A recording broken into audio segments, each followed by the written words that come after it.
When you talk to anyone about the Cartier tank, they usually picture the classic Louis Cartier version, a model defined by its sleek, elegant profile and its instantly recognizable Roman numeral dial.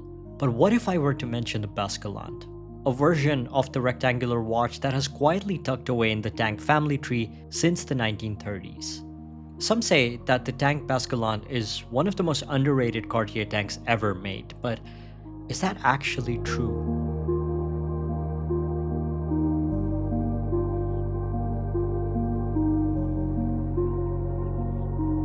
If you're looking for your next watch, check out Swiss Connection watches for new or pre-owned watches with new arrivals every week.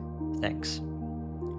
Without a date or any other complication, its time-only layout provided simple hours and minutes for a pared-back, deliberate design.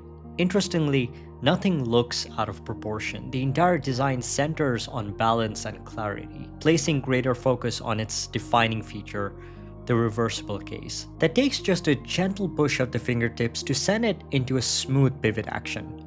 A process that rewards the wearer with a touch of theatrical fascination, and I love that. Perhaps the most important thing to note about the Basculant is that unlike other tank models within the collection, this version was designed for a more practical purpose, in a similar way to the Reverso for polo players. The Basculant was Cartier's interpretation of a sports watch with a function that essentially protects the dial. Launched in 1932, during one of the most experimental periods of the brand, what makes it clever is the pivot inside the cradle, allowing for the case to swivel and flip over, kind of like a desk clock. A simple pull of the 12 o'clock tab and the arms extend, allowing for a rotation. Over the decades, Cartier has revisited the Basculant, creating a variety of models by changing materials, movements, and dial features. The core concept, however, has remained intact. The original production between the 1930s and 60s remained rare due to relatively limited runs, all of which were meticulously crafted. Flipping the case turns the dial in on itself, protecting its surface from impact, similar to the Reverso but without the sliding tracks. At the time of its release, many watchmakers were actively trying to solve problems through clever mechanics.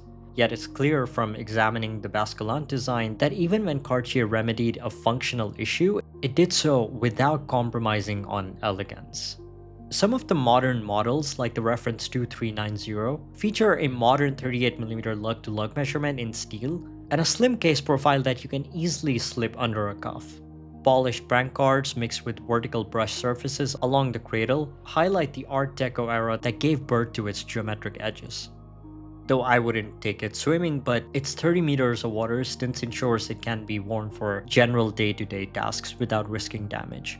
Of course, the signature beaded crown is there, a true Cartier hallmark, topped with a beautiful cabochon sapphire, but this time placed at the 12 o'clock position, giving the Basculant its instantly recognizable identity. Cartier has never really treated the dial of the Basculant as a playground for colors. Shades were always very simple, offering silver, black, and salmon being the rarest option. The silver opaline dial here feature crisp black Roman numeral hour markers as well as the iconic railroad minute track and striking blued steel hands. Over the years, the Basculant has used various movements, including those made by the European Watch and Clock Company, but those manual winding movements of the 1930s and 60s were eventually replaced by the caliber 060MC featured in the 90s models and was based on the ultra-thin Frederic Piguet 610 caliber.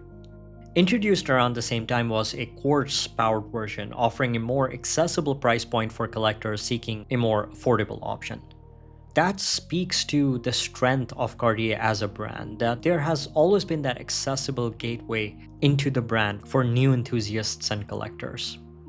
The cabriolet system of the Basculant makes it by far one of the most engaging tanks ever made. While the rise in its value coincided with a general resurgence in popularity and interest in Cartier as a brand, the Basculant remains unlike anything else even to this day. If Cartier was to release a modern version, it would be interesting to see where it would rank in terms of price and position compared to the rest of the brand's portfolio. Hopefully, a modern-day Basculant is on the cards, but for now, there are still several varieties floating around that you can get your hands on for not a lot of money. Visit Swiss Connection Watches for more exceptional watches. Also, do subscribe if you enjoyed this video and want to see more. Thanks.